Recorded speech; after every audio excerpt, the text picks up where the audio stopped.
Tak jadi muncul di sidang tatap muka, ada apa dengan Amar Zoni?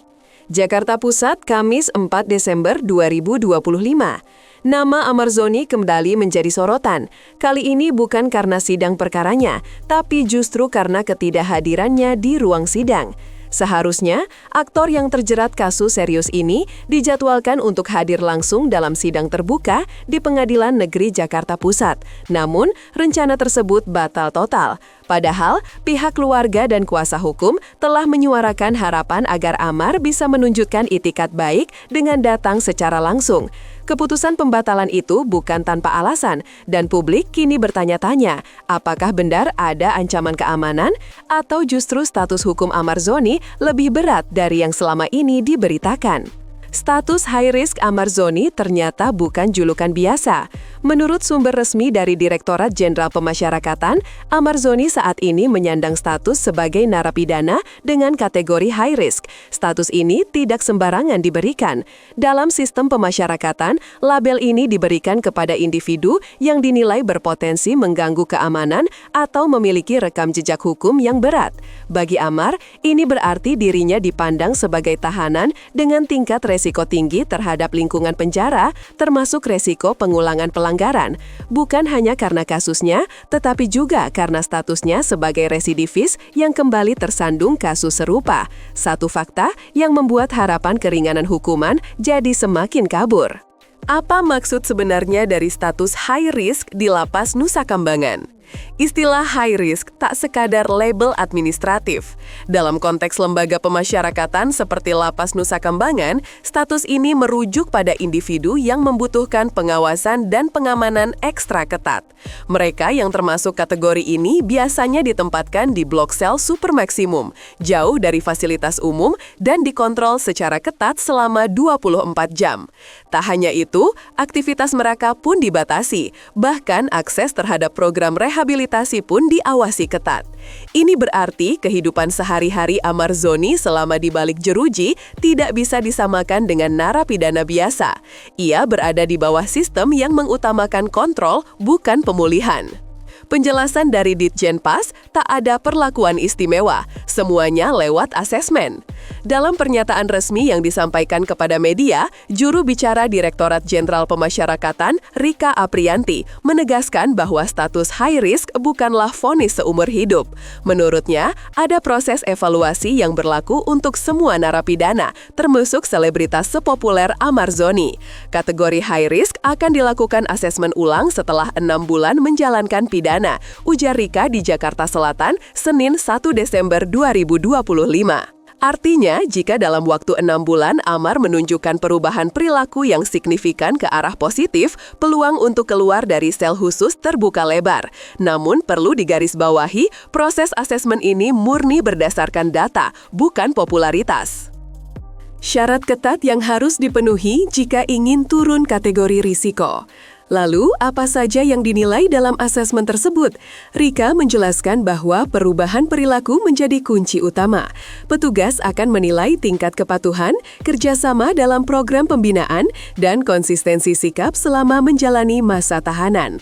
Bahkan, aktivitas harian narapidana, termasuk sikap terhadap sesama dan petugas, akan dipantau secara ketat. Bagi Amar Zoni, ini bukan sekedar soal bersikap baik dalam waktu singkat. Ia harus menunjukkan bahwa dirinya layak dipercaya untuk berada di ruang tahanan dengan tingkat keamanan lebih rendah. Tidak hanya itu, ia juga harus bebas dari pelanggaran kecil sekalipun selama masa evaluasi berjalan. Risiko sebagai residivis jadi pertimbangan berat bagi Amar. Satu hal yang memperumit posisi Amar Zoni adalah statusnya sebagai residivis. Ini adalah kali keempat nama Amar tersangkut kasus yang berkaitan dengan pelanggaran serius. Dalam dunia hukum, istilah residivis merujuk pada seseorang yang mengulangi tindak pidana setelah sebelumnya menjalani hukuman. Hal ini membuat sistem pemasyarakatan tidak bisa begitu saja memberikan kelonggaran. Kepercayaan adalah hal mahal dalam dunia tahanan, dan seorang residivis harus berusaha 2 kali lebih keras untuk mendapatkannya kembali. Apalagi jika pelanggaran yang dilakukan dianggap mengganggu ketertiban umum atau memiliki potensi bahaya tinggi bagi lingkungan sekitar. Amar Zoni bisa pindah ke sel biasa? Secara teori, ya. Tapi, meski terkesan berat, secara administratif Amar Zoni tetap memiliki peluang untuk dipindahkan ke blok sel biasa, asalkan lulus asesmen. Proses ini melibatkan observasi perilaku selama 6 bulan penuh tanpa pelanggaran. Bila evaluasi tersebut menunjukkan perubahan signifikan, maka petugas pemasyarakatan dapat mempertimbangkan pemindahan. Namun, Rika menegaskan bahwa setiap keputusan tetap akan berbasis data dan bukan tekanan eksternal. Peluang itu terbuka untuk siapa saja, tegasnya. Jadi, meski Amar adalah figur publik, ia tetap harus mengikuti proses sebagaimana narapidana lainnya. Tidak ada pintu rahasia atau karpet merah di balik jeruji besi. Keluarga dan kuasa hukum berharap, tapi prosedur tak bisa ditekan. Pihak keluarga Amar Zoni sempat mengutarakan harapan agar kliennya bisa mendapatkan kesempatan untuk mengikuti sidang secara tatap muka. Bahkan, kuasa hukumnya beberapa kali mengajukan permohonan agar Amar dapat dipindahkan dari Lapas Nusa Kambangan ke fasilitas lain yang lebih terbuka. Namun, menurut Ditjen Pas, prosedur tidak bisa diganggu-gugat. Sistem yang berlaku saat ini sudah terstandar dan berlaku sama untuk semua narapidana. Harapan boleh ada, tapi tidak ada jaminan bahwa selebritas akan diprioritaskan. Sebaliknya, pihak lapas justru berfokus pada keamanan dan stabilitas di dalam lembaga pemasyarakatan. Jika gagal tunjukkan perubahan, konsekuensinya berat. Apabila Amar Zoni gagal memenuhi standar asesmen, maka statusnya sebagai narapidana high risk akan diperpanjang. Ini berarti ia harus menjalani hukuman dengan sistem pengawasan super ketat lebih lama dari yang diperkirakan.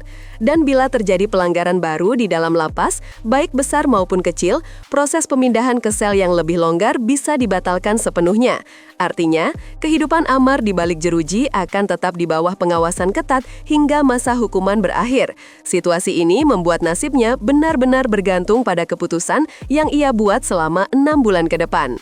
Kesimpulan, jalan panjang menuju kebebasan bukan soal nama tapi perubahan. Kesempatan Amar Zoni untuk keluar dari kategori high risk memang terbuka, tapi jalan menuju ke sana tidak ditentukan oleh nama besar, kamera, atau simpati publik. Semua tergantung pada perubahan nyata yang ia tunjukkan di dalam lapas. Dengan status sebagai residivis dan kasus yang berulang, beban pembuktian ada di pundaknya sendiri. Dalam 6 bulan ke depan, setiap gerak-gerik Amar akan dinilai, dicatat, dan dipertimbangkan. Akankah ia mampu membuktikan bahwa perubahan itu nyata? Ataukah publik harus kembali melihat babak lanjutan dari cerita hukum yang belum berakhir ini? Hanya waktu dan perilaku yang bisa menjawab.